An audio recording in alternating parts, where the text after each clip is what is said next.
Buenos días, mi nombre es Yarisbel Ramírez y bienvenidos a nuestro simposio académico.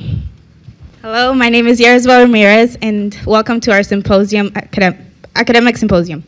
Hello, my name is Karen Sisa and I am the leader of this group. Hola, me llamo Karen Sisa y soy el otro líder de este grupo. Hi, my name is Anaí Lozada Perez. I am one of the designers of the group. Hola, mi nombre es Anaí Lozada Pérez. Yo soy una de las diseñadoras del grupo Fernandez. Hello, my name is Carla Lopez, and I am designer of the webpage and investigator. Hola, me llamo Carla López. Soy diseñadora de la página web y investigadora. Hi, my name is Michael Rivera. I am the photographer of the group. Hola, me llamo Michael Rivera y soy el fotógrafo del grupo.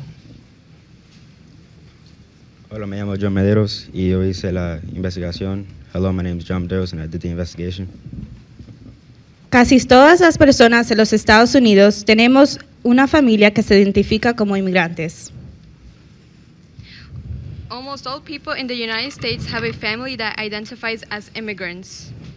Esto no debe ser algo que una persona se avergüence de ser, pero por las opiniones que muchas personas son enseñadas a creer, muchas personas inmigrantes piensan que esto es algo malo.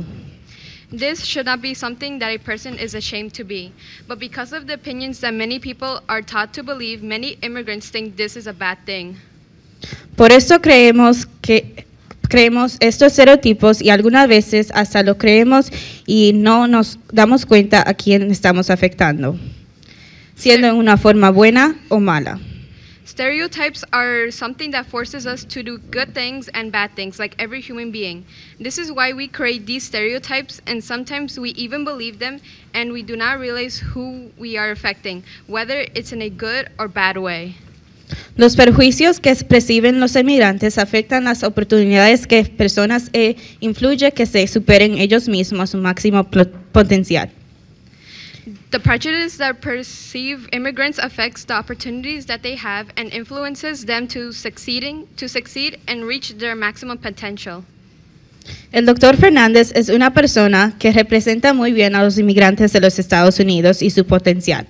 Él vino a este país desde Colombia, como he documentado, porque pasó por desafíos en su país natal que son indescriptibles. Y él y su familia vinieron a formar una nueva vida. Dr. Fernandez is a person who represents very well the immigrants of the United States and their potential. He came to this country undocumented with his family due to the indescribable things occurring in Colombia at the time to create a better life.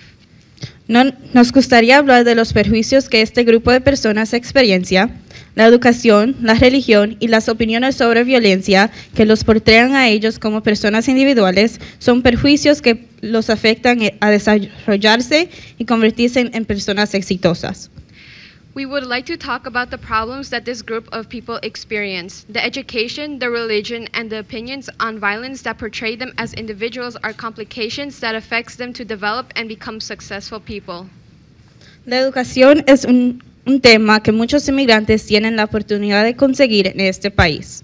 Hay aproximadamente 5 hasta 10% de los estudiantes indocumentados en los Estados Unidos que perseveran una educación más que la que tienen en la escuela secundaria y se gradúan de la universidad como profesionales, doctores, abogados, profesores y otros trabajos que cambian y hacen que esta sociedad dé fruto. Education is an issue that many immigrants have the opportunity to get in this country. There are approximately 5 through 10% of undocumented students in the United States who pursue an education beyond the one they earn in high school and graduate from college as professionals doctors, lawyers, teachers, and other great jobs that form and make the society we live in a successful one. El Dr. Fernández ilustró y continúa influyendo a personas inmigrantes a seguir el paso que él tomó por detrás de su libro Undocumented, cual fue un libro que explicó su vida desde niño e ilustró todas las dificultades que tuvo que pasar para llegar a quien es hoy. Dr. Fernandez illustrated and continues to influence immigrant people to follow the step he took through autobiography Undocumented, which was a book that explained his life story and the hardships he had to overcome to become who he is today. Esto demuestra que todos tenemos la capacidad de lograr durante nuestras vidas, aunque hagan gente que digan lo opuesto, un futuro mejor. Otro problema es el que inmigrantes son vistos por muchas personas como gentes violentas.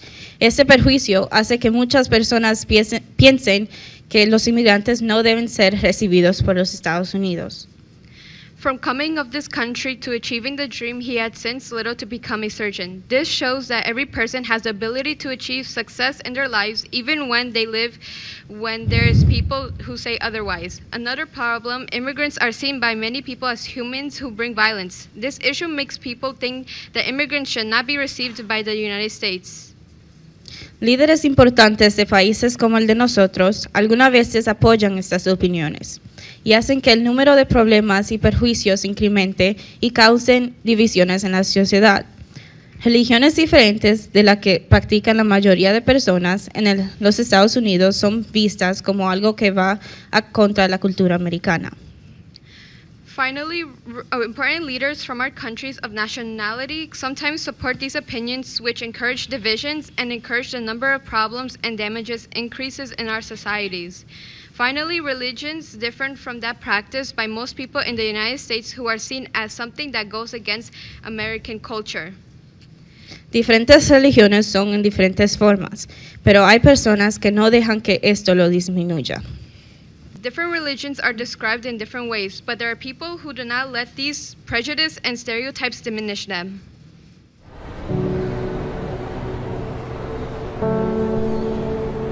Not even my closest friends know. I know that I shouldn't really care about what Facebook comments and YouTube comments say. I feel very shameful. I'm Mexican, I'm double majoring. I'm gonna graduate magna cum laude. I didn't take out any loans either. I worked since I was 16. I can't hide it for the rest of my life.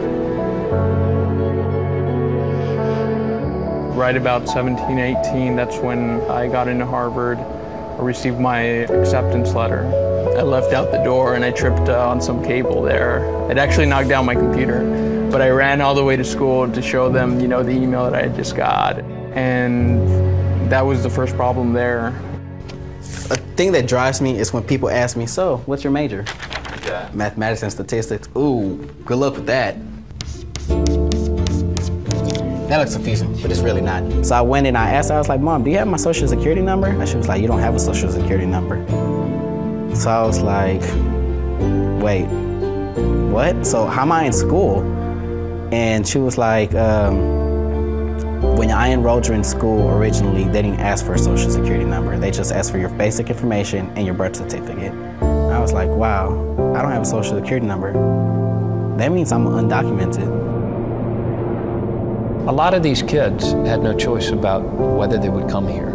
They found themselves in the United States at the age of 2 or 3. The only country they know is our country.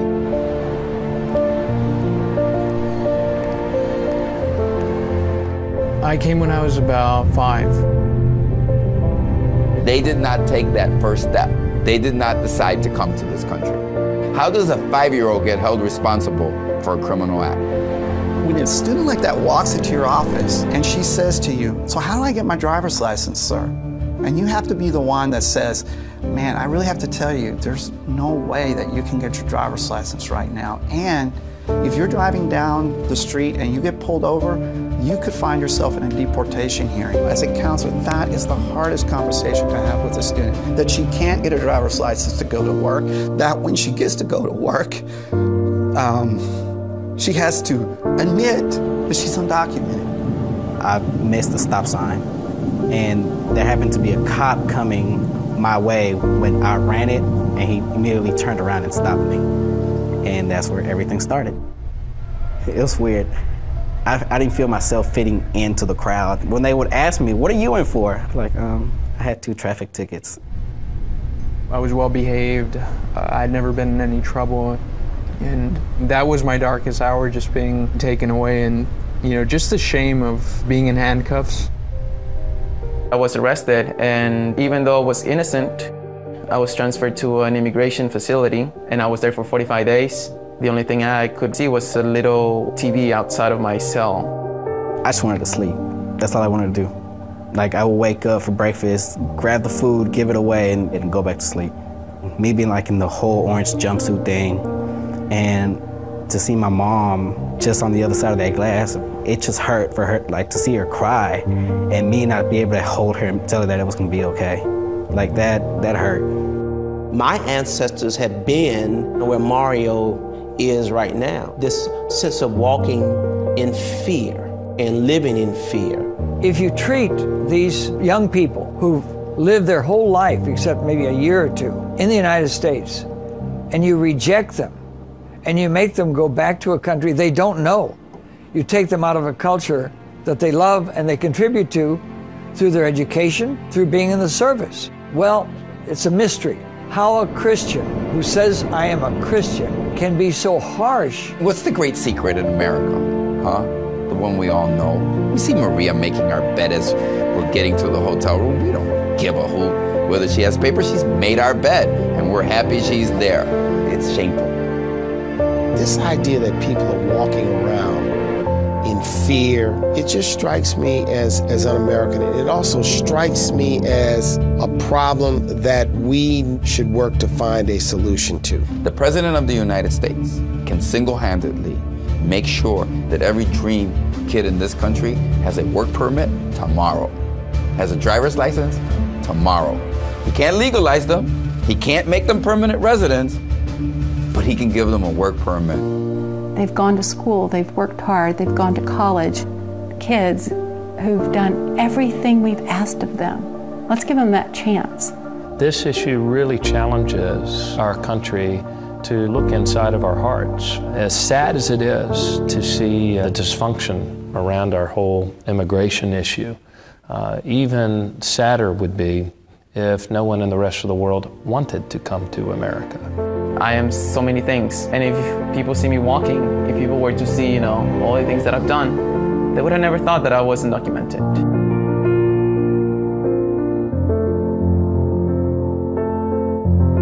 I grew up in the United States. 16 years I've been here. I do want to stay.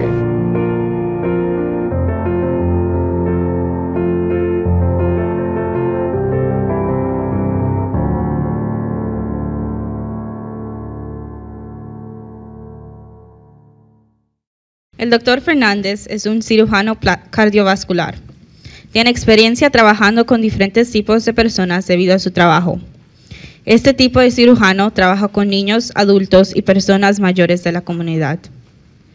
Dr. Fernandez is a cardiovascular. He has experience with working with different types of people because of his job. These types of surgeon works with children, adults, and senior citizens of the community.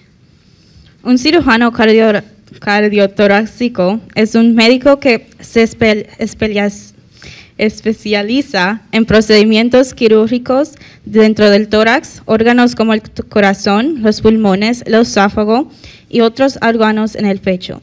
Estos cirujanos, como el Dr. Fernández, también diagnostican y tratan enfermedades de esos órganos.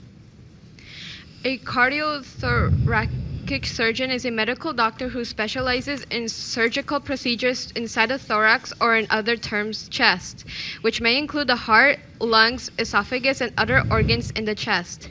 These surgeons, like Dr. Fernandez, also diagnose and treat diseases of these organs. Los cirujanos cardiotorácicos ven los resultados inmediatos y con frecuencia cambian la vida de su paciente. Esos cirujanos pueden realizar cirugías de trasplante de corazón y pulmones para salvar a una persona que padece de una enfermedad. Las enfermedades pueden incluir obstrucciones de las arterias en el corazón, la enfermedad de la arteria coronaria, generalmente es causada por aterosclerosis, y esto es causado por la acumulación de colesterol y grasa depósitos en las paredes internas de las arterias. Cardiothoracic surgeons see the immediate and often life-changing results of their work. These surgeons may perform heart and lung transplant surgeries in order to save a person suffering from a disease. Disease may include blockages of the arteries in the heart. Coronary artery disease is usually caused by atherosclerosis, and this is caused by the buildup of cholesterol and fatty deposits in the inner walls of the arteries. El control de pacientes en cuidados intensivos es una parte importante del trabajo del cirujano cardiotorácico. Aunque estas cirugías se consideran seguras, a veces pueden ocurrir complicaciones, como ataques irregulares de arpía, infecciones o trombosis. Monitoring patients in intensive care is an important part of the cardiothoracic surgeon work. Although these surgeries are considered safe, complications can sometimes occur, including heartbeat, irregular strokes, infections, or thrombosis. Debido al aumento de la enfermedad cardíaca en los Estados Unidos, cirujanos como él son necesarios para mejorar la salud de alguien o a veces incluso para salvarlos de un resultado fatal como la muerte. Due to the increase of heart disease in the United States, surgeons like him are needed to improve somebody's health or sometimes even save them from a fatal results like death. El Dr. Fernandez ha ilustrado a través de su trabajo sus talentos en este trabajo. Comentarios como cortesía y amabilidad excepcionales, así como experiencia profesional. Son comentarios de una paciente en Northwell Health que recibe el doctor después de hacer una cirugía. Personas como el Dr. Fernández demuestran que son capacitados de probar que los estereotipos y los prejuicios no son verdad y no los representa. Dr. Fernandez has illustrated through his work his talents on his job. Comments like exceptional courtesy and kindness as well as professional expertise. This was written by a Northwell Health patient. People like Dr. Fernandez demonstrate that they are capable of proving these stereotypes and prejudice wrong. El Dr. Fernández fue invitado por nosotros para enseñar a jóvenes como yo a ser la generación que no le afecta los estereotipos en la sociedad en cual vivimos y que nos influyan a no superarnos y a convertirnos en gente de bien. Dr. Fernandez was invited by us to teach youth like me to be the generation that does not continue to support the stereotypes in the society in which we live in and that does not influence him or her not to excel and become good people. We believe that the doctor's motivation was, I guess, wanting to be somebody more than what most people believe that are the stereotypes that we live in this society, and him wanting to succeed in life and become somebody. The question was, what did our group learn from our experience with doing this project, which took a while? We learned that to work together takes a lot of hard work, and it's very hard for everyone to be on the same page with what we are doing. And also, we learned about the topic ourselves because we know that there's stereotypes out there, but we don't really pay attention to them. And we don't realize that those stereotypes affect people and their community and where they're from, and it affects their way of living too. So that's something we learned. The hardest thing, believe it or not, was this speech. It was really hard. The question was, do I think this presentation could have been better after the project? Yes, it could always be better. I think that we can never finish editing this project. Like, I edited this speech like at least hundreds of times to try to make it sound professional enough to be able to present this here.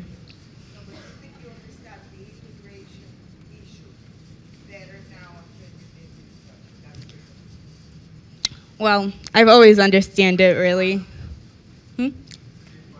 Oh, the question was, do I think I understand the immigration issue now that I did this project? I did. I do understand it. And me, myself, I'm an immigrant to the United States, and I also came to this country when I was small. As you could see, many of the people that were in the video were coming here as young kids. So that's always been part of my life. So me personally, I understand it more than most people can. So we're going to go on to the activity. And the first question is, it's a blank answer question, right? So Harold Alberto blank is a blank surgeon. Can anyone answer that? I'm Vivian, and Alberto Hernandez is a cardiovascular surgeon.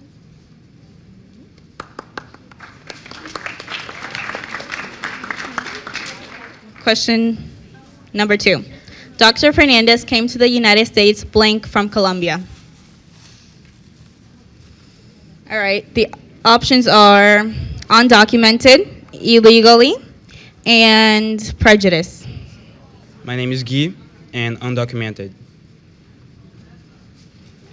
Okay, for number 3 is the blank that blank perceive affect the blank that they have and influences in succeeding and reach their maximum potential. Hello, my name is Janelle C. The blank, can you repeat the question? Okay, so the prejudice that, no, okay, the stereotypes that, okay, society perceives affect the life. I don't know, okay. Oh. Okay, the prejudice that immigrants receive affect the opportunities that they have an influence in succeeding and reach their maximum potential. For number 4 is Dr. Fernandez's book, Blank, is an autobiography. Hi, I'm Caitlin, and it's called Undocumented. Number 5 is, in the book, Dr. Fernandez talks about blank while in the United States and how he was able to become a blank. My name is Yasleen. In the book, Dr. Fernandez talks about his experience while in the United States and how he was able to become a surgeon. And the last question is, what was your favorite part of the presentation? What was your least favorite part of the presentation? And what do you think we could have done to make it better? My favorite part was the video because you could really see how it's really unjust because of all the stereotypes, to see firsthand accounts of people explaining their story. And as a person who comes from immigrant parents myself, I really would have appreciated if you guys would have given like your personal accounts of how your stereotypes have affected you, or what people have assumed about you just by looking at you, or when you've spoken in other languages because the comments you hear and how that has affected you. Okay, thank you. Okay, I wanted to say that I liked how they speak in the 2 different languages because it like reflected the video and like how people come from different places. So like I like that a lot. It was good. Hi, it's Caitlin again. So I really liked the video, like Janelle. It gave a lot of insight on how there are some people who have so much potential, but they're not given enough opportunities because of unfair stereotypes that are placed upon them at such a young age, even when they really haven't done anything to blame. And I liked how it showed some examples and how it made the presentation a little bit more personalized. I wish it could have been a little more personalized, but it was very good, and I really liked how like when like you were talking, there was like the presentation, so you can also like reflect on like what you were talking about and how it like connected. And like I don't think there was like a bad part of this project. I think it was like really easy to understand. All right, so one thing I like about this presentation is that it talks about a problem that's not really spoken about throughout the community or throughout the city.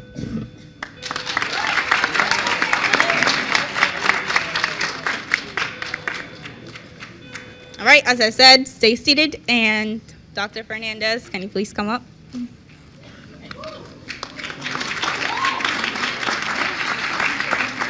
Well, that was a really great presentation. You know, my job sounds so complicated. Cardiothoracic surgeon.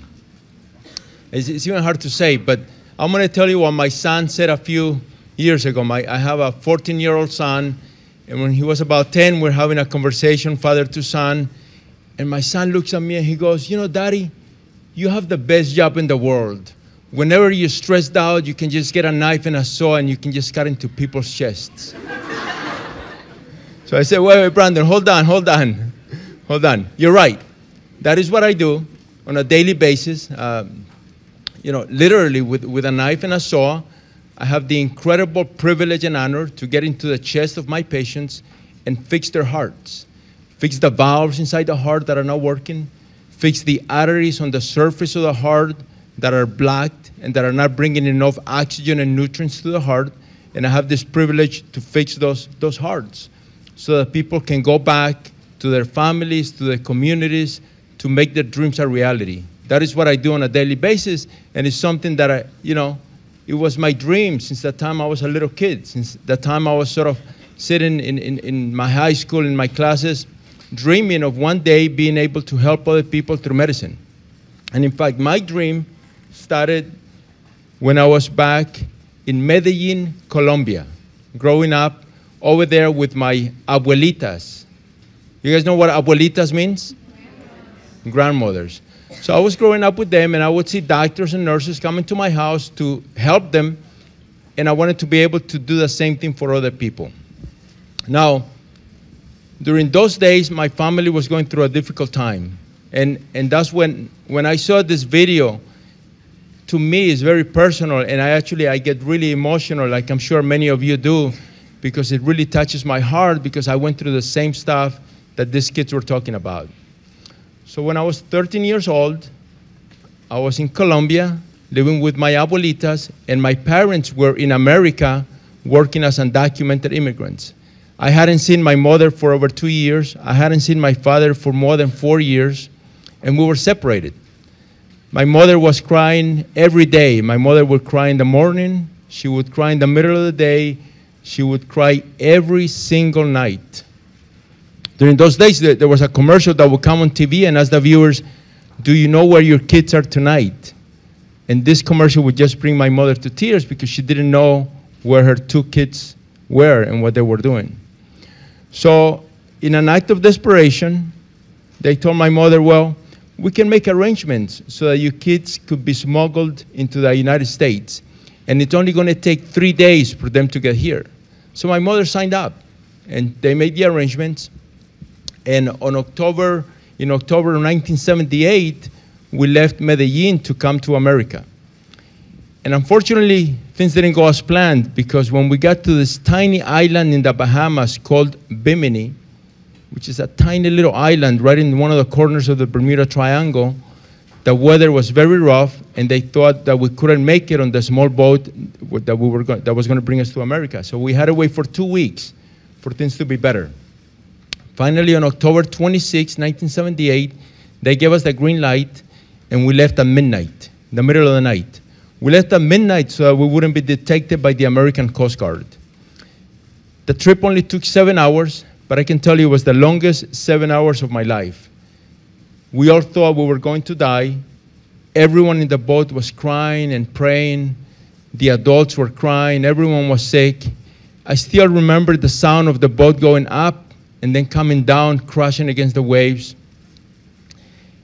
And the only thing that was going through my mind was to be able to see my mother again, to be able to hug my mother that I hadn't seen for over 2 years. I wasn't really thinking about, opportunity in America. I was just thinking about, God, please give me one more second so that I can hug my mother again. So we made it to America, and friends of my parents picked us up in Miami, and they put us on a flight from Miami to New York. And they warned us, they told us, make sure that when you see your parents, you don't overreact, because you're going to be in the airport, and immigration could be at the airport. So on the flight, me and my brother were rehearsing about what to do, and we thought it was not going to be a big deal. We thought in our minds that we would just wait until we got to our apartment to celebrate. And I still remember walking with my brother. I was 13, he was 11.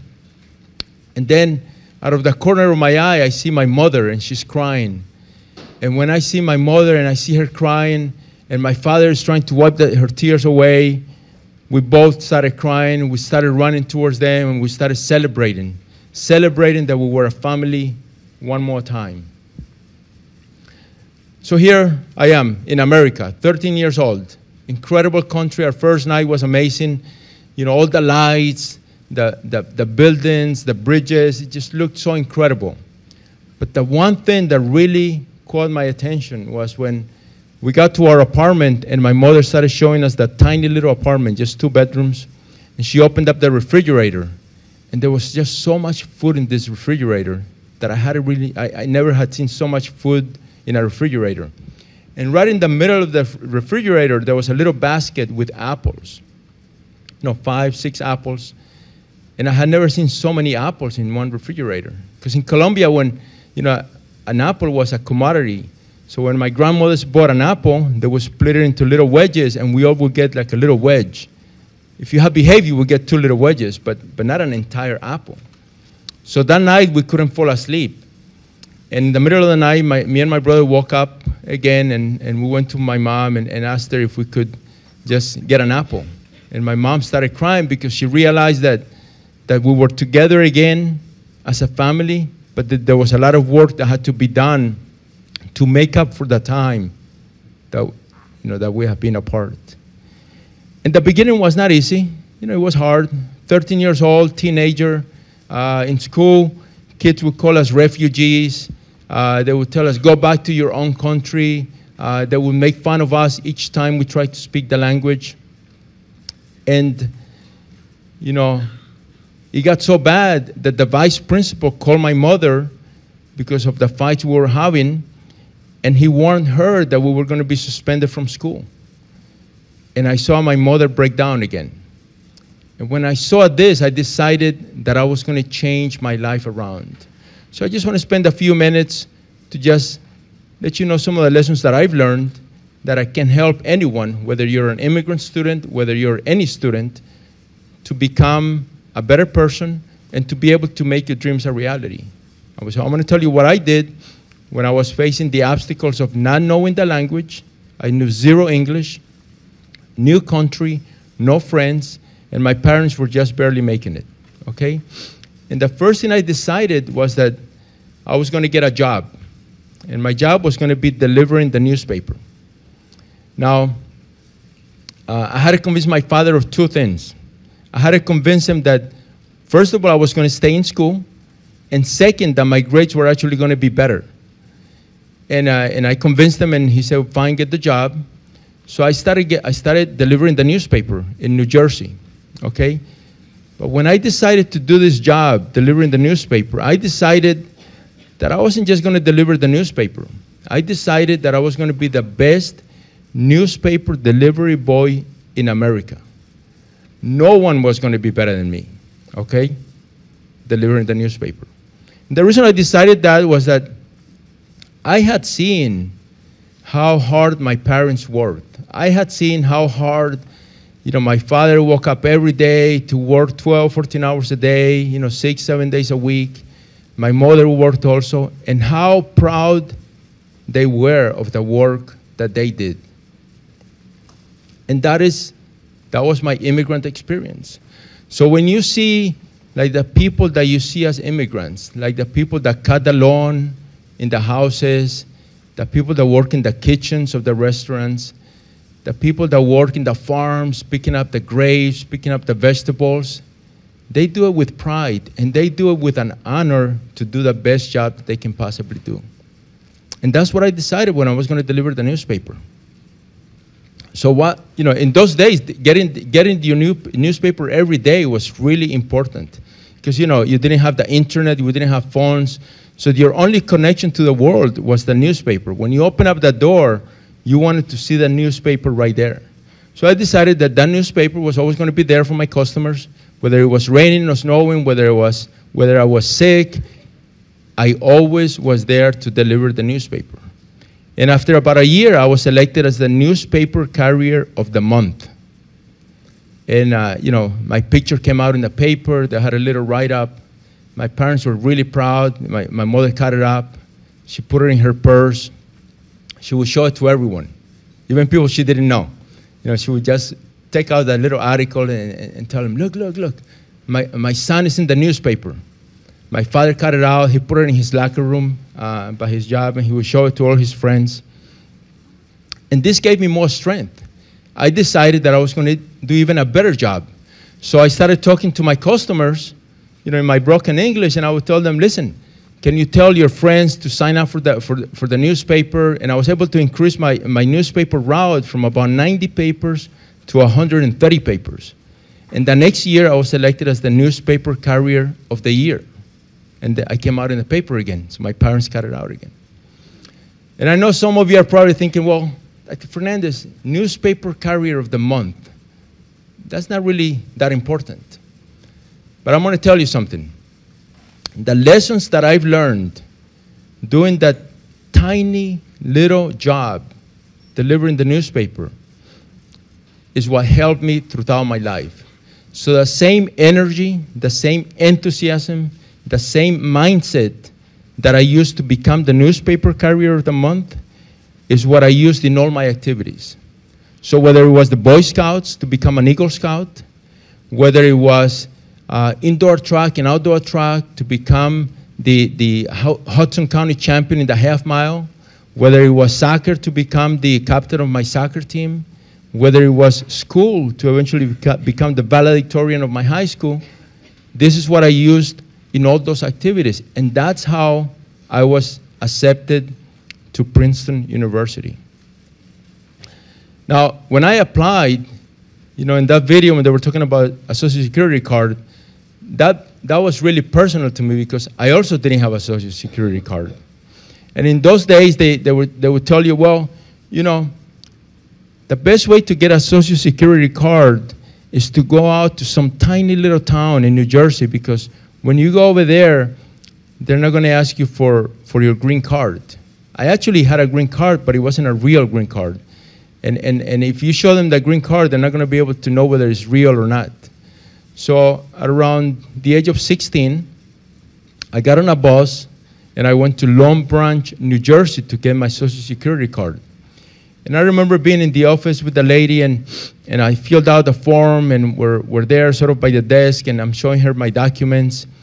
And she gets up, and she goes and starts making some phone calls. I'm sure it wasn't anything related to my papers, but I panicked. And I picked up all my papers, and I ran out of the office. So when I applied to Princeton, I didn't really have a Social Security card. But that's how I went to Princeton, without documents. And at Princeton, you can imagine, here I am, really feeling very uncomfortable. I had this accent that I still have. So there were sometimes in class I was afraid to ask questions or even answer questions when I knew the answer. I thought that the other students were better prepared than I was. And I had this secret that I couldn't tell anybody, which was that I didn't have documents. But again, I had that passion and that energy that I had learned from my parents. So when I started at Princeton, I became a fanatic about molecular biology. I decided that I was going to be the best molecular biology student at Princeton University. And again, I did the same thing, tiny little steps. So my dorm room at Princeton, for example, was not a typical dorm room. It was everywhere you looked. There were molecules of molecular biology, DNA, everything you could imagine. I would go to sleep thinking molecular biology. When they would ask me to read a book once, I wouldn't read the book once. I would read the book 2 times, 3 times, as many times as I needed to become the better student that I could possibly become.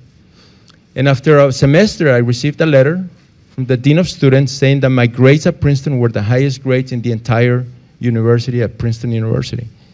And, I felt great. I felt that I was on heaven. I was making my dream of eventually helping other people through medicine a reality.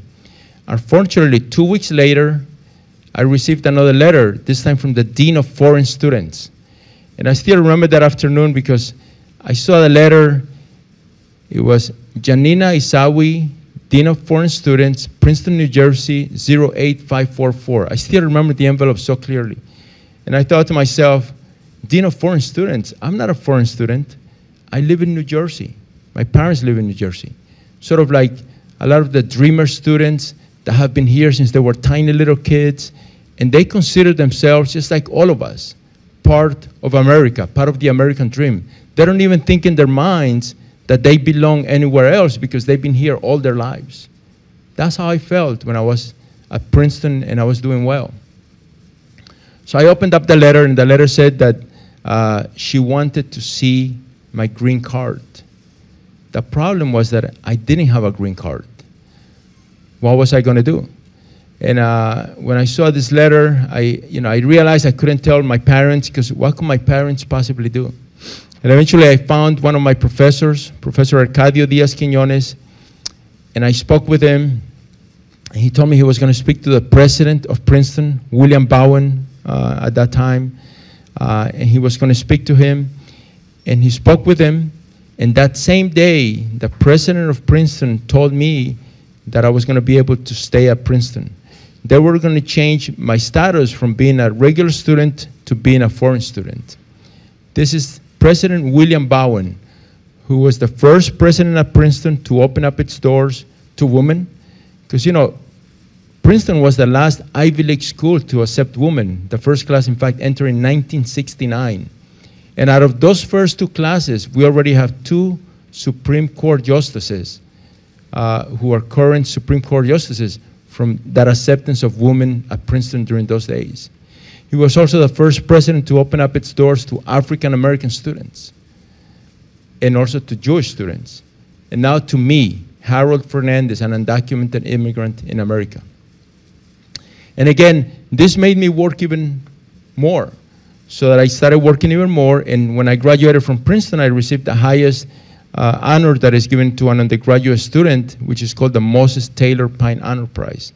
And that's how I ended up getting accepted to Harvard Medical School.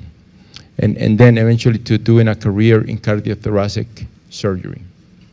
Now, if you have any questions, please stop me, but I just want to share with you a few sort of things that I've learned on my journey to reaching my goal of becoming a cardiothoracic surgeon.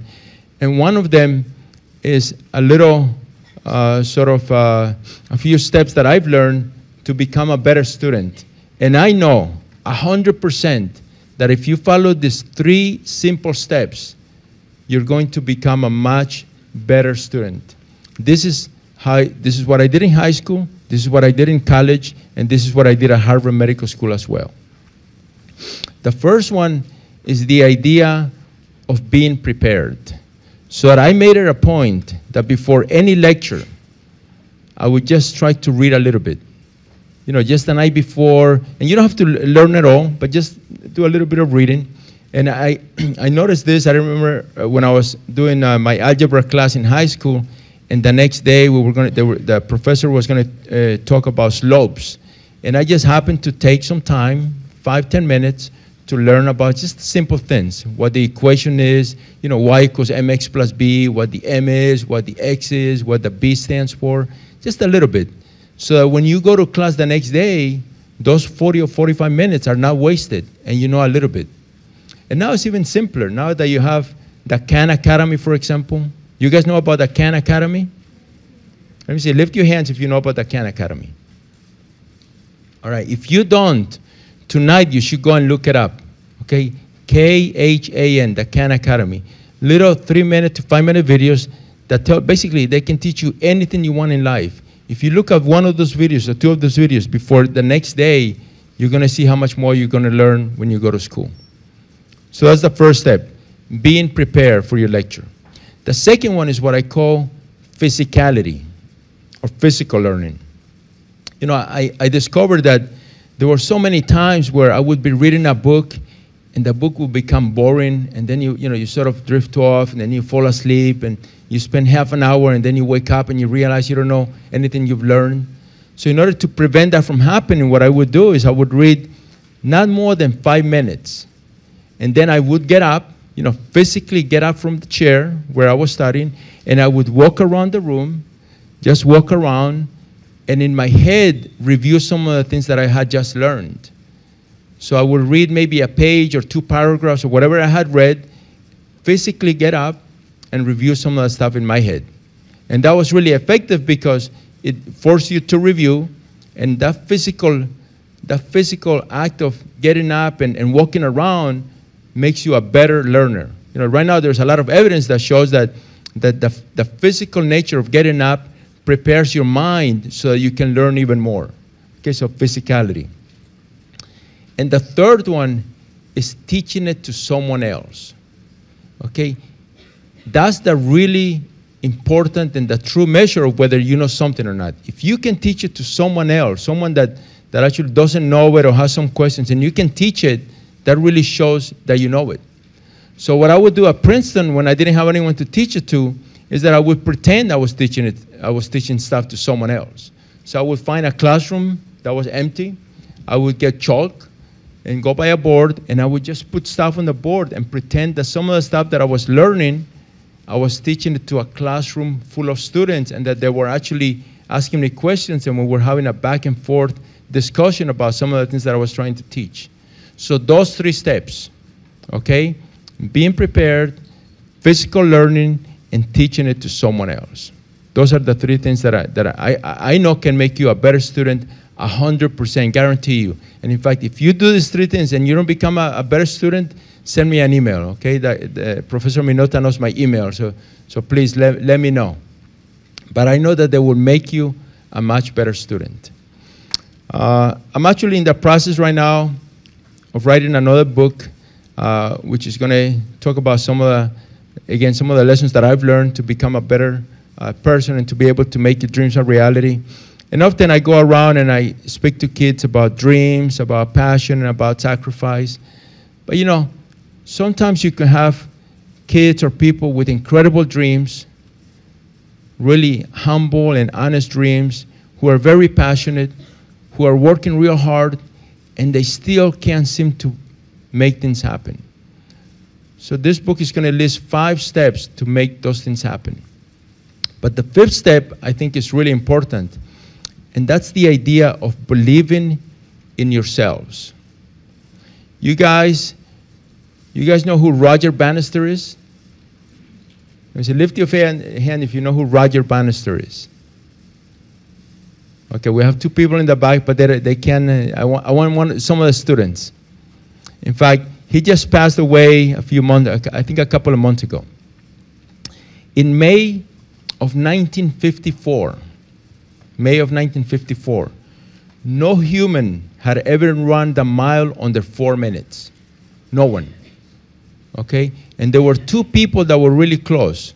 One was John Landis, and the other one was Roger Bannister. John Landis was actually a much better runner. He had run the mile, 7 times within 1 or 2 seconds of 4 minutes. Roger Bannister was also good, but he was not as good as John Landis. Well, Roger Bannister had a coach, and the coach really got into his head and made him believe that he could do it. And once he believed it, guess what? He did it. Okay, he was the first human to run the mile under 4 minutes. And once people saw that it could be done, then the next few months, 17 other people did it. And now it's something that a lot of people who are professional mile runners do, to run the mile under 4 minutes. And that was only because he believed that he could do it. Oprah Winfrey said that in life you become not who you want to become. You become who you believe you can become. Okay, so the 5th step of this book that I want to write is the idea of believing in yourself. Okay? Now that's easier said than done. How do you believe in yourself? And the way you begin to believe in yourself has 3 steps. The first one is that whatever you want to do, you have to break it down into tiny, tiny little steps. Because it's easy to do a little step. You know, for me, when I was in high school and I wanted to change my life around, it was easy to get a job delivering the newspaper. That was pretty simple, just delivering the newspaper. And in each tiny little step, I would do it the best that I could possibly do. But I had to break it down into tiny, tiny little steps that I could achieve. The other one is the idea of doing 1 step at a time and 1 obstacle at a time. when I was undocumented, I could have told my parents, well, you know, why work so hard when I don't have documents and I'm not going to be able to go to college? And I tell this to a lot of the students. If I would have said that to my parents, I would have been far behind whenever my documents were fixed. So that I tell them, take one obstacle at a time, because you never know when things are going to change, and you want to be in a better position when those things are fixed and changed. So take one obstacle at a time, one tiny little step at a time. And the other one, and the last step of believing in yourself, is that you have to learn how to enjoy some of the things you're doing, how to celebrate on your accomplishments. You have to make sure that you collaborate with your mind, because, you know, our minds are simple, and our minds are designed to do whatever brings us pleasure. So if you make it so that the things that you're doing, those tiny, tiny little steps, bring you pleasure, then you're going to be able to do these things a little bit better. So, for example, when I had that prize as the newspaper carrier of the month, and I saw that my parents were excited and proud, and they were carrying the paper article, and they were showing it to other people, I began to put this in my mind as something positive, and that's what you all need to do, so that you can begin to see those steps as things that are positive in your life. And I did the same thing when I decided that I was going to be the best possible cardiothoracic surgeon that I could become. And again, it was tiny little steps. So, for example, to become a surgeon, one of the things you need to do really well is to be good with your hands. You need to work with needles. You need to know how to tie knots. So when I was doing my training, I was always tying knots. My clothes were full of knots everywhere because I was always practicing knots. In fact, it got so bad that when I was watching TV and my daughter would sit next to me, she was around 4 years old, my daughter would pretend that she was also tying knots, because I was always tying knots with my eyes closed, with gloves that were wet, you know, to simulate the environment of an operation. I was always tying knots. I also always had a needle holder in my hand, and I had the needle holder in my pocket, and I was always pretending that I was going through the motions of using a needle and going through the tissues of the body to fix the tissues of the body.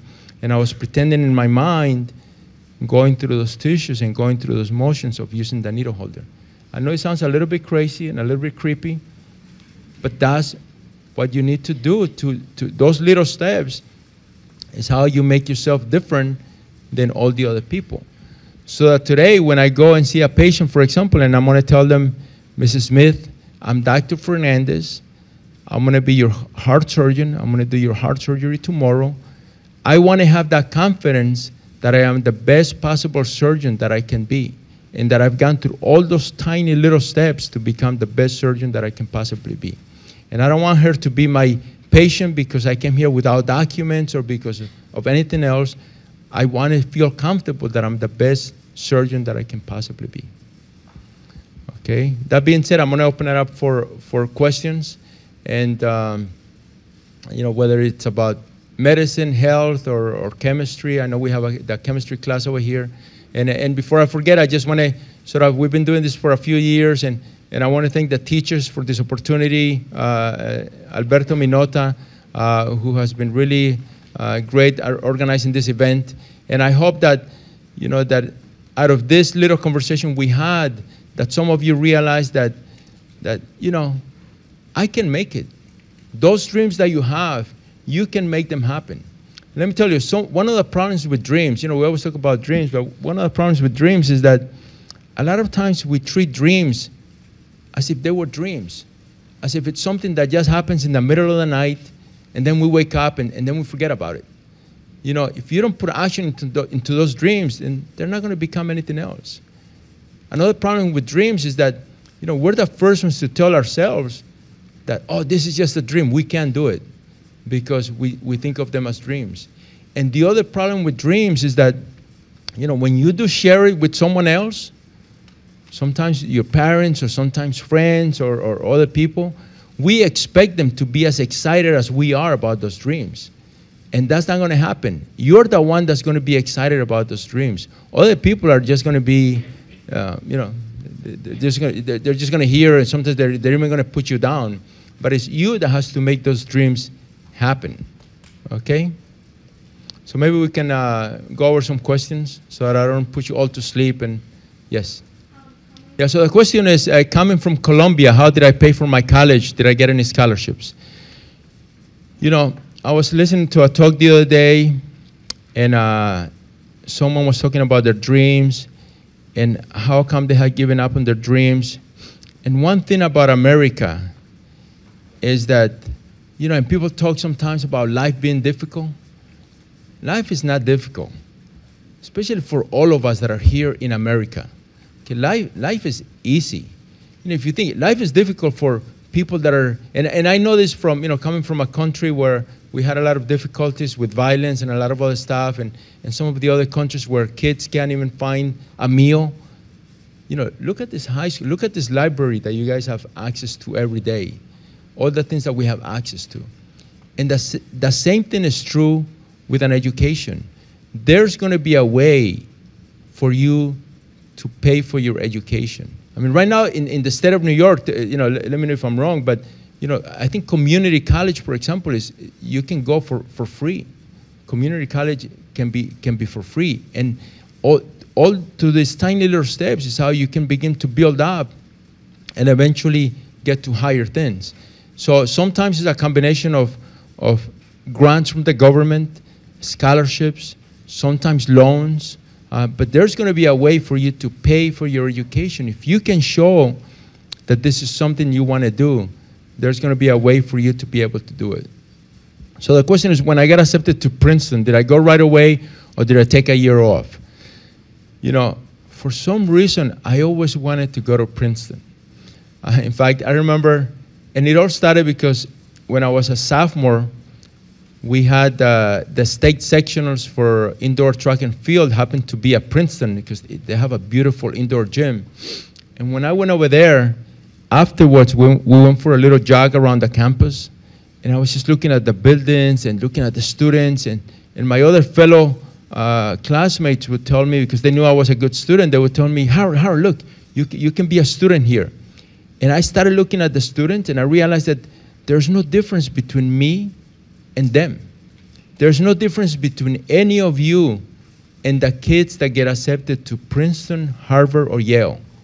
All of you can aspire to have dreams like that, okay? So when they told me that, I started thinking in my head, yeah, you know, maybe I can be a student here. Why not? And I just put that into my head. So for some reason, I always wanted to go to Princeton, and when I applied to colleges, I received acceptances from other universities, but the letter from Princeton had not arrived. Actually, my book begins with this, because I came down one afternoon after track field, and I knew that in those days, when you got accepted, you received a big envelope, because the envelope had letters of financial aid and other information about the college. When you received a rejection letter, it was just a small envelope where they told you, you know, that there were had a lot of applicants, and and that you weren't getting accepted. So when I got the envelope, it was a small envelope from Princeton, and I thought it was going to be a rejection letter. So it took me about an hour to open it up, and then I finally had the courage to open it up, and it was an acceptance letter. But I started right away. I couldn't wait. I was just so excited and so thrilled to go there and be a student there that I started right away. It didn't take any time off. But some people do. You know, there are people that actually, once you get accepted, you can, if you have something you want to do for a year, you can speak to the university and you can do other stuff for a year and then start your education. Am I ever discriminated because of my nationality? Yeah. You know, one of the chapters in my book is called American Compassion. I strongly believe that this is the most compassionate country in the world. And in fact, when I had my problem, I wrote letters to everybody. I wrote letters to the president. In those days, it was Ronald Reagan. I wrote letters to who was a Republican. I wrote letters to the governor of New Jersey, Thomas Kean, who was also a Republican. I wrote letters to the senator of New Jersey during those days, Bill Bradley, who was a Democrat. They all sent me letters of support, okay? Because I know that if all Americans saw this video that the students showed today, I know that they would feel differently about giving kids an opportunity.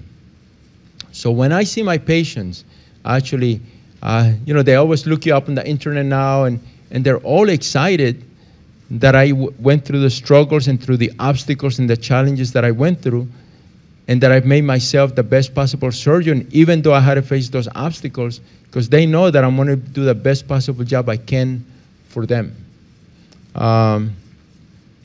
Last year, I had an opportunity to speak to the leadership of Northwell, the Northwell Health System, which is the biggest health system in the state of New York, and to the top leadership. And at the end, I concluded by telling them about three lessons that I didn't learn at Harvard, at Princeton, or at MIT, but three lessons that I learned from my abuelitas. And one of those lessons that I learned from them was the ability to care. In fact, one of my favorite quotes in medicine from Oliver Wendell Holmes is that the secret in taking care of the patient is to care for the patient. And this is something that I personally learned, I think, in general, from having grown up in a Latin culture, having grown up with my abuelitas, to be able to relate and interact with patients in a way that they know how much I care about them. So in general, I haven't had that problem. So the question is, what's it like in surgery, and do I ever get stressed out? You know, medicine in general is an art. It's not a science. It's not like chemistry. Chemistry is a science. Okay, if you combine hydrogen and oxygen in certain ratios under certain you know, conditions of temperature and pressure and so on and so forth, you make water. That's a science. It's an exact science. Medicine is not like that. There's a lot of stuff in medicine that is an art. And it also happens in surgery. You know, sometimes surgery has been compared to flying a plane, because there's a lot of little decisions, a lot of little stuff you need to do. But the big difference is that in a plane, you know, a machine, if you move a lever from one position to another, something happens. In surgery, it's not that exact. There's a lot of stuff we do in surgery which we do by experience and by judgment. In fact, when I put needles, for example, in the aorta, which is one of the places where we have to put needles so that we can put the cannula so that we can go on the heart-lung machine, there's no indicator that tells me how deep or how superficial that needle has to be. It's all done by feel. So there's a lot of uncertainty. So you're always in a certain level of stress when you do these surgeries. But over the many years, and I've been doing this as an attending almost now for 20 years, you get to a certain place where you feel comfortable, and you know, and you feel comfortable with your abilities to get people through surgery. So the first question relates to the proceedings of a surgical procedure, and whether these are things that come to you or whether you have to plan it out. And the second part is the most difficult part about surgery in general. The first one is that every time I go into that operating room, those steps, I've done them hundreds of times, maybe even thousands of times in my head. So for example, if it's a weekend and I'm doing a surgery on Monday, I go through those steps all the time. So when I'm driving, when I'm not doing anything, when I was sitting over here, for example, I'm always going through little steps of how I'm going to conduct different surgeries that I'm going to do. But that's not new to me. That's what I used to do when I was in your shoes, when I was doing the same stuff you're doing right now, going to school. For example, if you're taking algebra or whatever courses you take in chemistry, you should be thinking about all this stuff all the time. And that's what I do with surgery. So every time I do a surgical procedure, I've already done it hundreds of times in my head. Okay, and that's a process of really collaborating with your mind and being able to do the things you want to do in the best possible way. The most difficult part about surgery in general is, and actually every year I get a question about this, is whether I had a patient die. So the most difficult part about surgery is that there are people that we can't save. There are people that, for example, the heart is so weak and they've had so many other complications with their kidneys, with their lungs, sometimes with their liver, that there are going to be some people where it doesn't matter what we do, they may not make it. And sometimes, you know, afterwards, it's always going through your mind, could I have done something differently? Could I have done A instead of B, or could I have done C instead of B? So you're always going through your mind about some of the things that you could do differently in some of these patients. And those are things that are very difficult, because in medicine and in surgery, you're dealing with patients' lives, as opposed to, for example, other fields where you're dealing with money or with other things. Here you're dealing with a patient's life and their families, and so I think that's the most difficult part. That's right. So the question is, how did I know that I wanted to become a surgeon when I had other interests, like molecular biology and other stuff that I wanted to do? And I think it was always a combination of two things. Oh, thank you. Thanks. One was the idea that I liked science, and I like how the body works and the workings of the body. But I also really loved working with my hands. And as they said in the video, the students, I wanted to, it's always a pleasure to see people get better right away. So for example, you know, and one of the examples I use all the time is the example of an appendectomy. You know, when someone has appendicitis, has anyone here ever had appendicitis? Okay, you feel like you're gonna die. When you have appendicitis, I mean, it's the most terrible pain you could ever imagine. And then they take out the appendix, and all of a sudden you're fine. So just to see that and to be able to help people like that was really something that I wanted to do, and to be able to do it with my hands. So it was a combination of really enjoying working with my hands. You know, when I was 13, 14 years old, I used to love to build bicycles. That was something that I really liked to do, like buy all the parts of a bicycle and build it up. And so working with my hands and science, I wanted to combine those two things, and that's how I ended up going into surgery. Yeah. So cardiothoracic surgery is the field where that's even the most extreme of working with your hands.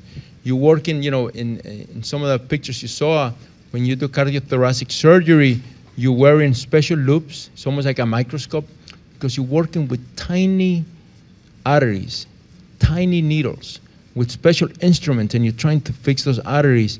So it's very technical, and a special light that shines exactly where you're working. So it's really that to an extreme, and that's why I decided to do cardiovascular surgery. Yeah. So the question is, how do you begin to differentiate yourself from other students in terms of your accomplishments, being able to be the best student that you can possibly be? And I really loved one of the words you used when you asked this question, and that's mindset. Okay? Josh Waitzkin, by the time he was 21 years old, he had won every national chess championship in America. And he decided he was going to be a martial arts champion. So this is like a small Jewish kid, you know, not really your typical martial arts champion. And he used the same mindset that he used to become a champion in chess, to become a champion in martial arts. And that mindset is what's going to make you different. That mindset to realize that, you know, grades are important and all these things are important, but the mindset to know that you need to explore even things that are difficult and continue to grow your mind and continue to experience and do other things even if you don't feel comfortable with them. When I wanted to get into Princeton, no one in my high school had ever been accepted to Princeton. I went to a large public high school in New Jersey, but no one had ever been accepted to Princeton. So I realized that I had to do something different. And one of the things I was able to do is that I applied for a summer course at RPI to take computer courses when I was a junior. The summer of my actually the summer of my sophomore year, and they accepted me. And when they sent me the bill, I realized that I couldn't pay for it. And I kept sending them letters almost every day. Please, please accept me.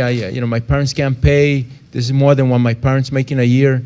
And eventually they told me, fine, we'll give you a scholarship. But that's because I kept knocking on their door. I kept persistent and persistent. And that's how I was able to take the summer courses at RPI, and I was able to get A's in both courses. And that made me a little bit different than some of the other students. Did I ever have the feeling of changing my dream? No.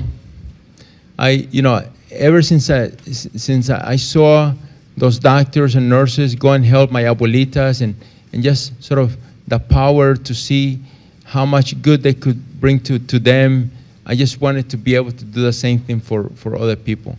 So I knew definitely that I wanted to go into medicine.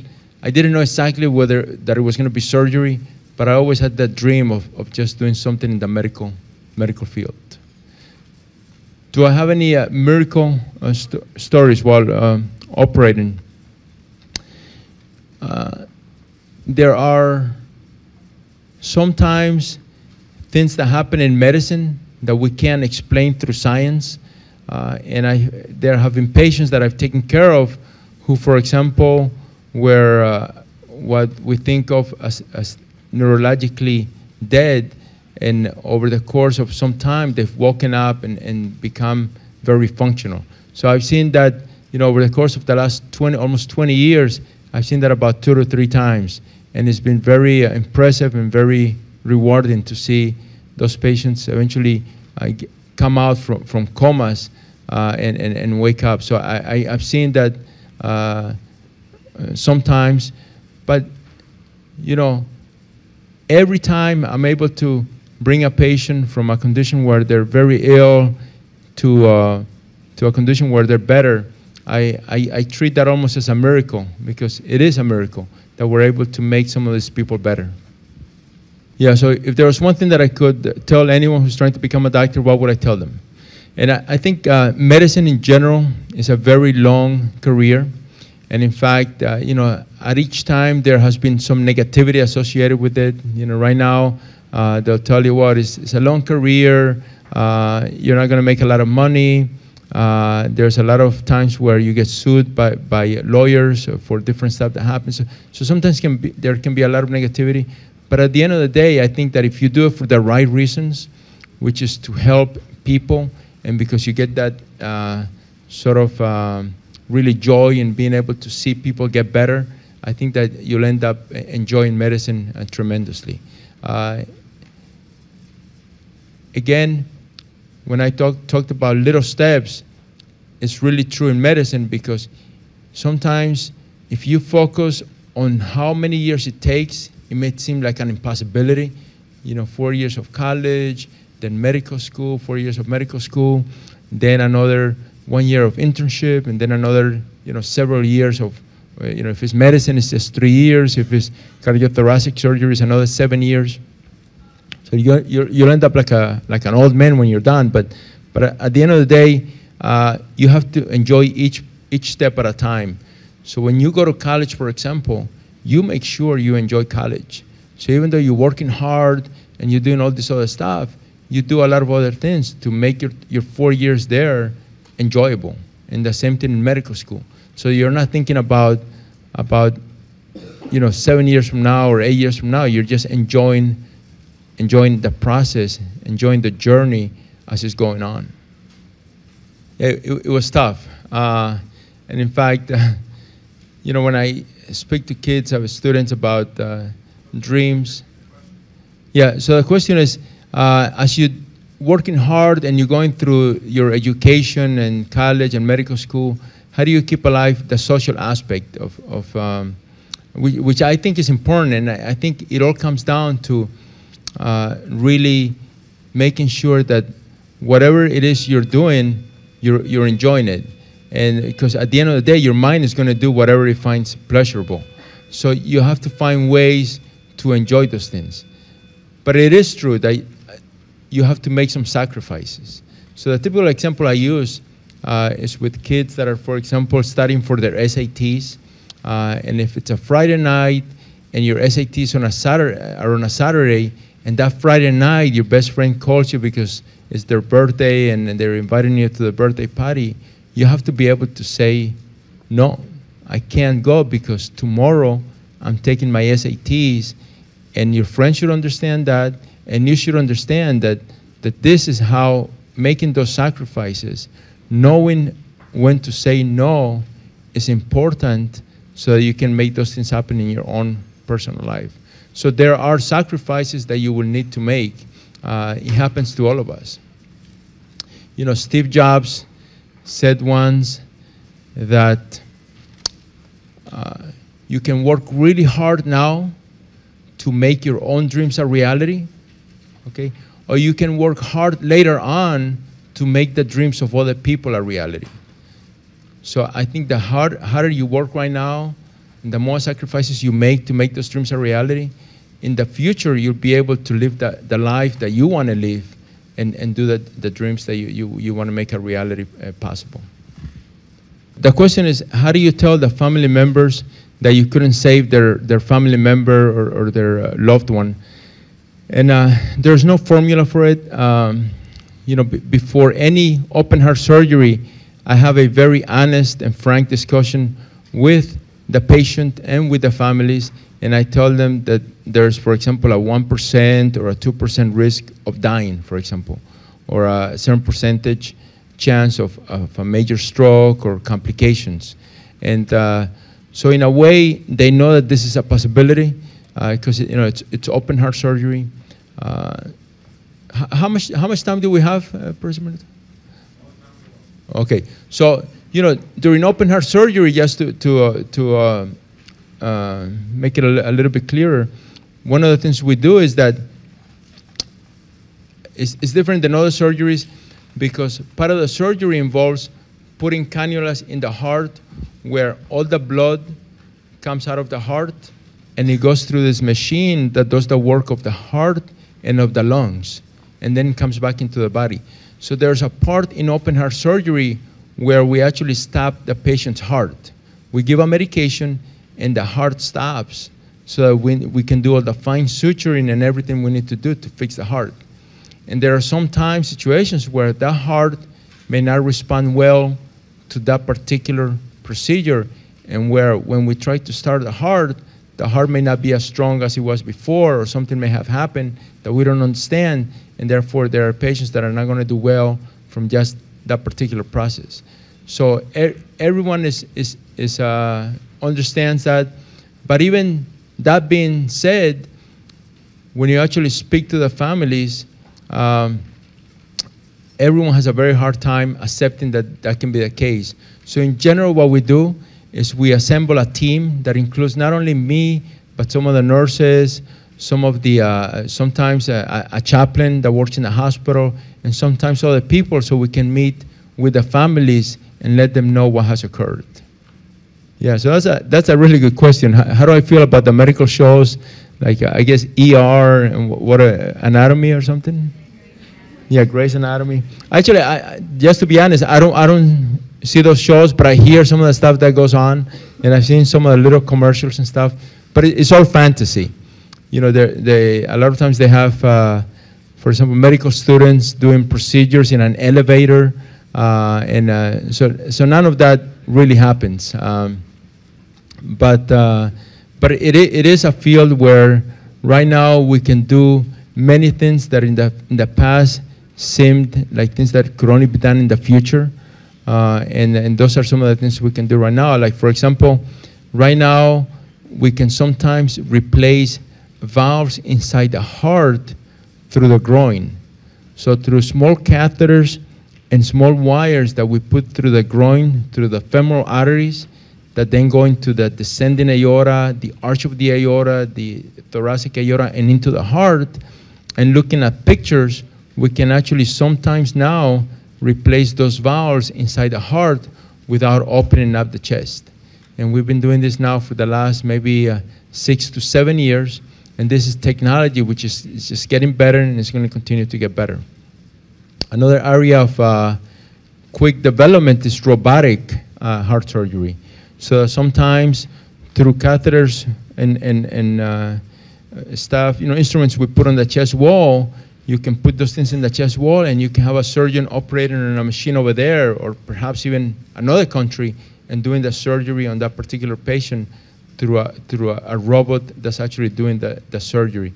It can't be done for all surgeries, but there are some surgeries that can be done that way. So there's a lot of development in those areas, and it's just waiting for kids like you who are innovative and ready to bring those procedures and those technologies to the next level. So what type of technology do we use during an operation? So we use sometimes something called fluoroscopy, which are machines that allows us to see inside the body and to see wires and catheters that we're manipulating within the vascular tree, so we can direct them to certain ways, into certain parts of the heart, and we can do some of the things that need to be done. Like one area that has grown tremendously over the last 10 years or so is something called interventional cardiology. So they're not true surgeons, but they're surgeons that can actually treat patients with a heart attack through little wires that they put in through the groins and stents that they put into the coronary arteries to open up the coronary arteries without opening up the chest. And they do this through fluoroscopy so that they can see inside the heart. 3D printers are coming on board. So for example, for these procedures, they're called the TAVR procedures, transcatheter aortic valve procedures. One thing that really helps you is if you can see the aorta and the heart in 3 dimensions, so you can actually do the printout of the aorta and of the heart so that you can actually see it and know how the valve is going to move through the vascular tree and then eventually be deployed into the aortic valve. But it always helps to have a 3D printer and a 3D printout so that you can get a better idea of what angles and in what position you're going to deploy the new valve in. I listen to merengue. No, just kidding. No, I don't listen to surgery. There are, but there are. In fact, when I was doing my training at NYU, the surgeon there used to listen to Pink Floyd, AC/DC, hard rock during the surgical procedures. Yeah.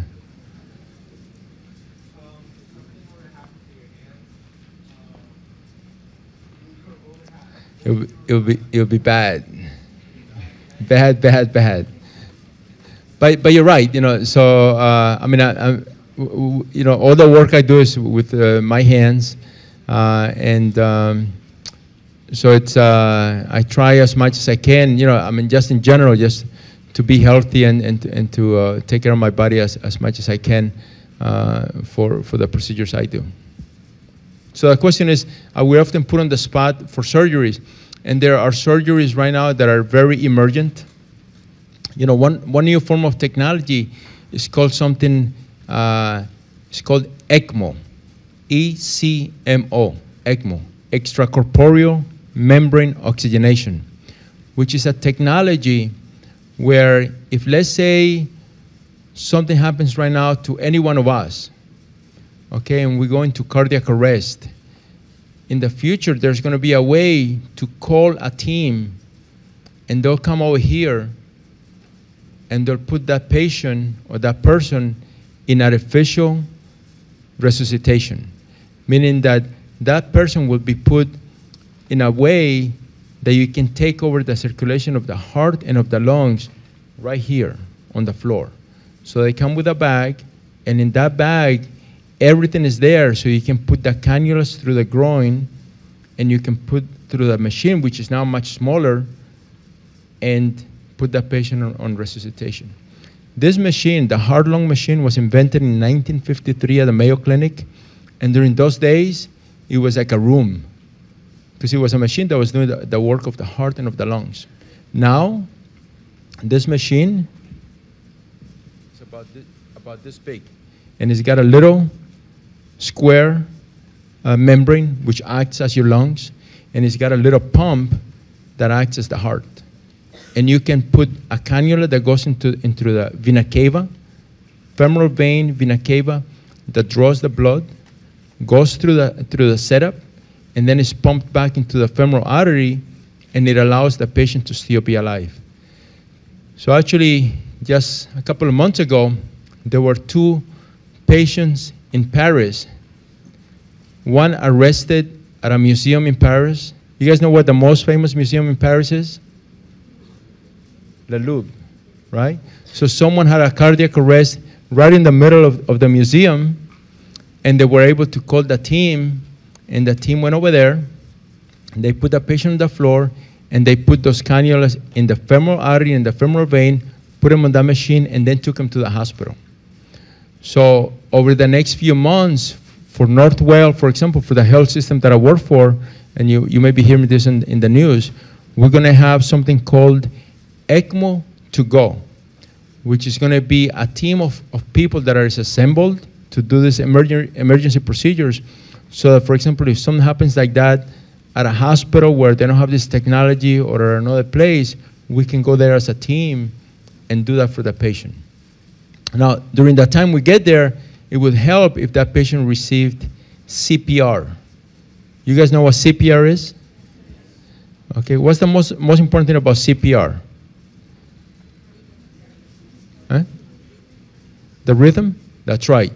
Okay, so there are 2 components of CPR. One is breathing into the patient's mouth, but the other one, the one that's most important, is pressing in the chest.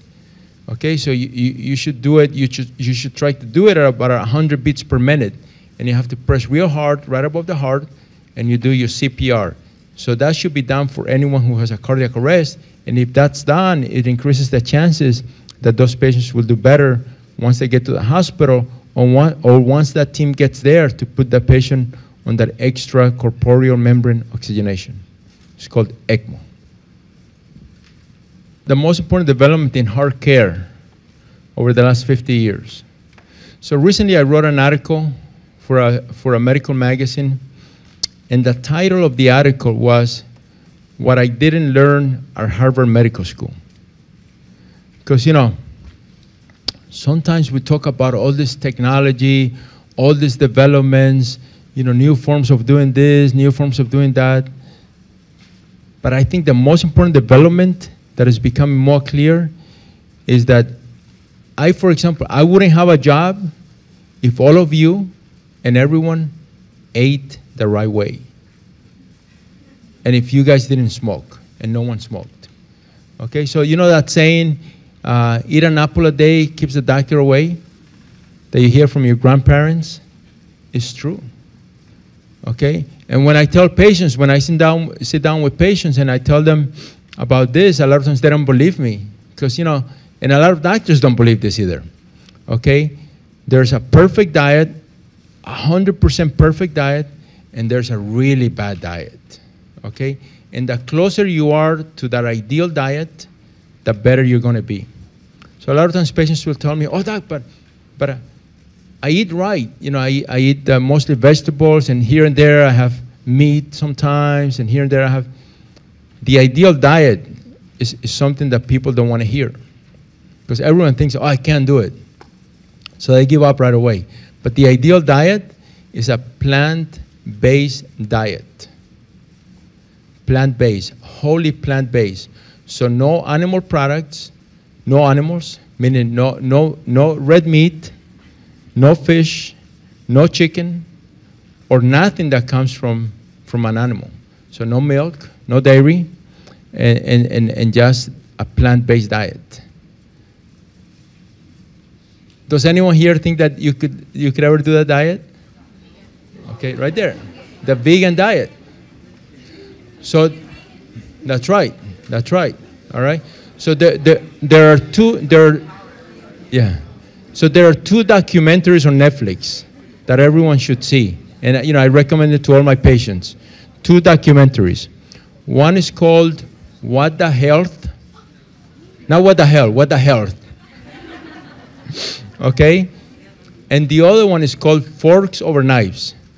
You should really see them and have your patient and have your parents see it, or someone that is ill. Because in the documentary called "Forks Over Knives," there are two doctors. One is a biochemist at Cornell, and the other one is a surgeon at the Cleveland Clinic. And they showed that these diets actually make a difference. In fact, the surgeon at the Cleveland Clinic has data from over 500 patients that were recommended to have the surgeries that I do, open heart surgeries, and they refused. They said, no, I want to try this diet. And actually, those blockages that I talked about before, the blockages that the students were trying to pronounce those words, atherosclerosis, that cause the heart attacks, that cause the strokes, that cause the kidney problems, those plaques can actually be reversed and be made better. And he has data to show that those plaques in those patients can actually be reversed and be made better. Do I work like crazy hours? And the hours, you know, we spend a lot of time in the hospital. I do have my wife, who actually has been here a couple of times in the past, and my daughter, who's a junior at the University of Richmond, and my son, who's now going to be in 9th grade. And another difficult part of my job is trying to balance, trying to balance family life and professional life. And I can tell you that at the beginning, particularly when I was doing my training, it was very difficult because the hours are just very hard and very difficult. And but now it's a little bit easier. Now I have a little bit more control of my time, and I can do things in a better way. Yeah. So in terms of my parenting and my kids' success. It's one of the things that I enjoy the most right now in my life. And in fact, I was sharing with the biology teacher before that my daughter, who's a junior at the University of Richmond, applied for a journalism internship over the summer. And just yesterday, she found out that she got it, and it's with CNN. So she's going to be working with with Anderson Cooper and a whole bunch of the other people in CNN, just being an intern over there. And, I think during her application process, one of the things that she made clear was that she can add something different to the team over there, because she comes, even though she was born here, she was born in Manhattan, she comes from an immigrant family. And she has seen the struggles of immigrant communities and immigrant families in general, and I think this can add to her overall perspective on how things work and how she views the world in general.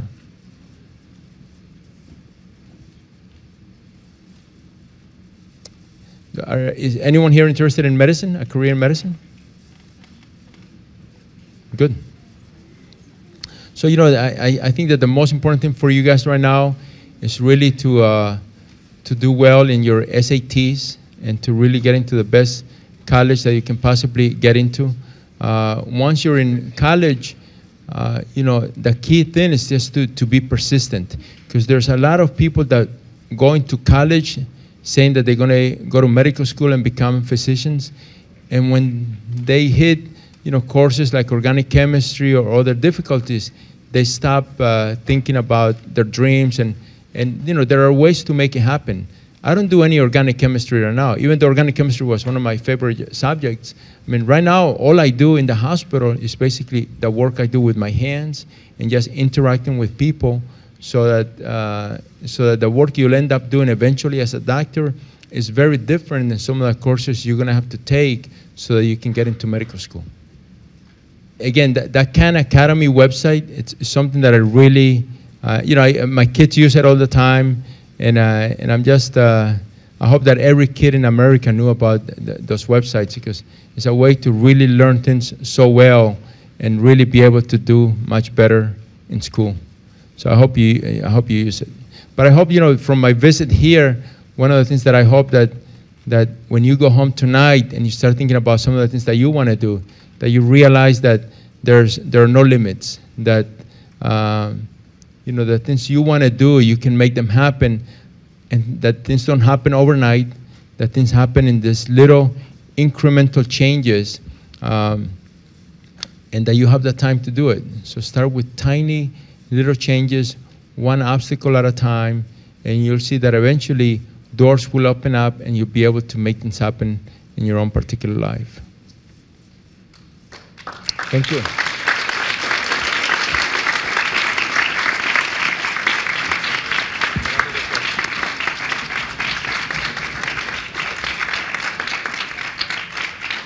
Gracias, Dr. Fernandez. Thank you, Dr. Fernandez.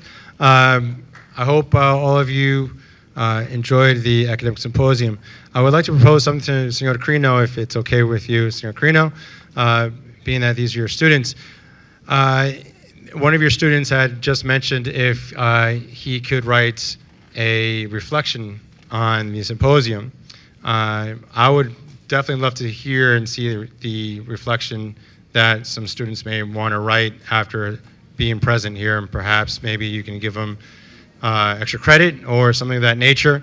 I'm sorry, I'm sorry I'm throwing this on you, but it doesn't give extra credit? Oh, okay. Well then, he's tough, eh? I would love to see. I've never thought of that, and actually, it was a great idea by one of your students. I'll mention who it was. But if you would like to write a reflective piece, it would greatly be appreciated, not only by myself and as well as the Grupo Fernandez 2018, Group Fernandez 2018, so that we can hear from you and get some feedback. It would be wonderful.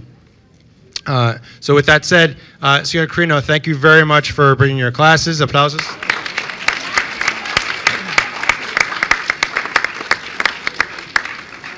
He is a tremendous supporter of the Academic Symposium series, especially with Dr. Fernandez.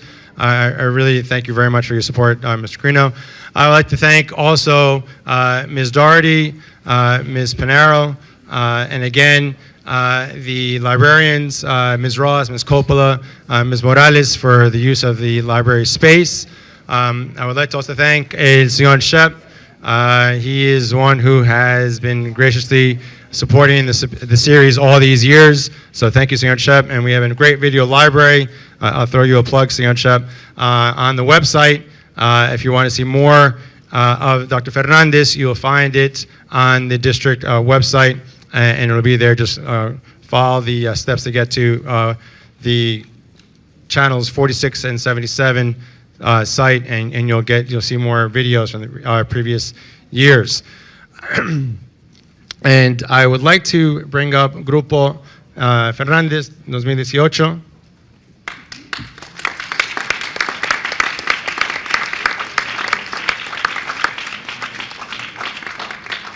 Again, they are the backbone of the Academic Symposium series. Your classmates, my students, so they're up here, and you're here because of them. They did have a lot of work to do. Again, I would like to thank John Medeiros, Michael Rivera, Karen Sisa, Anaí Lozada Pérez, Yarisbel Ramírez, Carla López Hernández.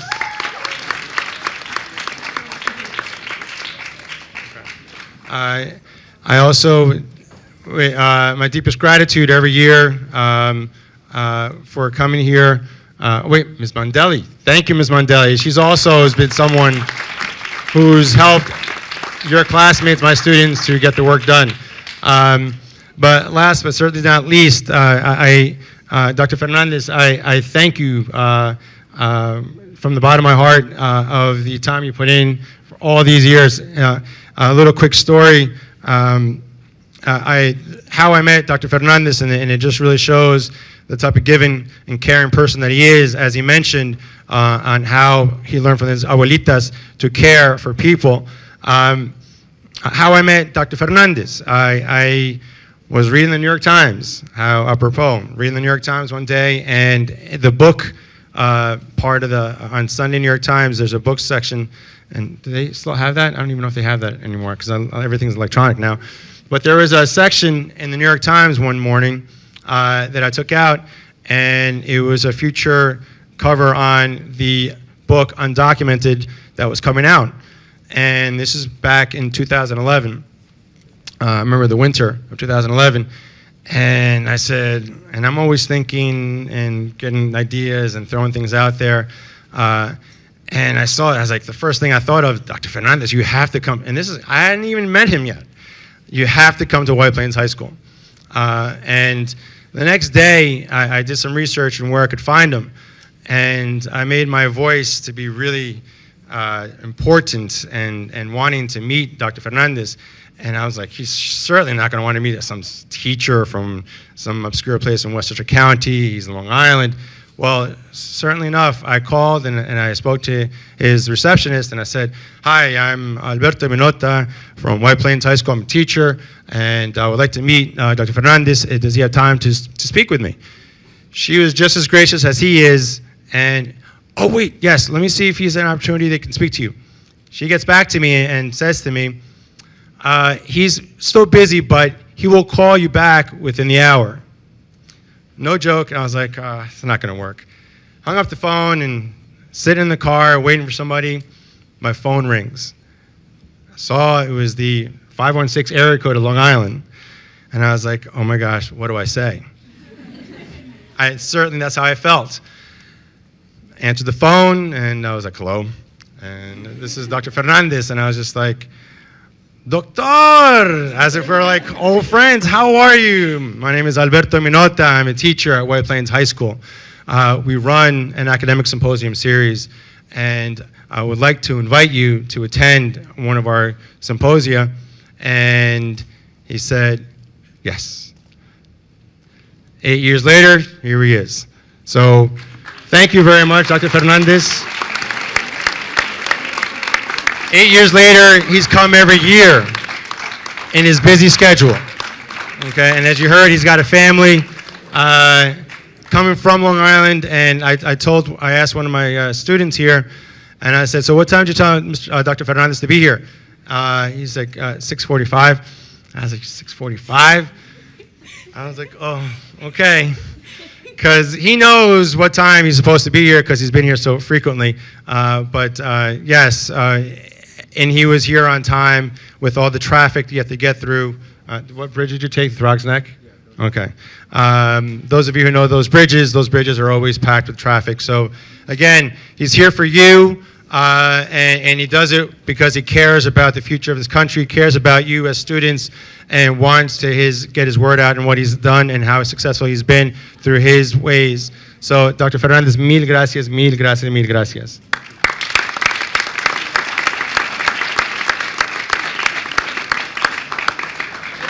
I just want to say, you know, again, those little 3 steps that I told you before about being a better student, and one of them being sharing with other people, sharing with other students. That's why I'm here, because I do get a pleasure, and I hope that some of you, when you go home tonight, realize that this is something you can make happen, that, you know, we've implanted that little spark in your mind that through tiny little steps, you can make things happen in your own life.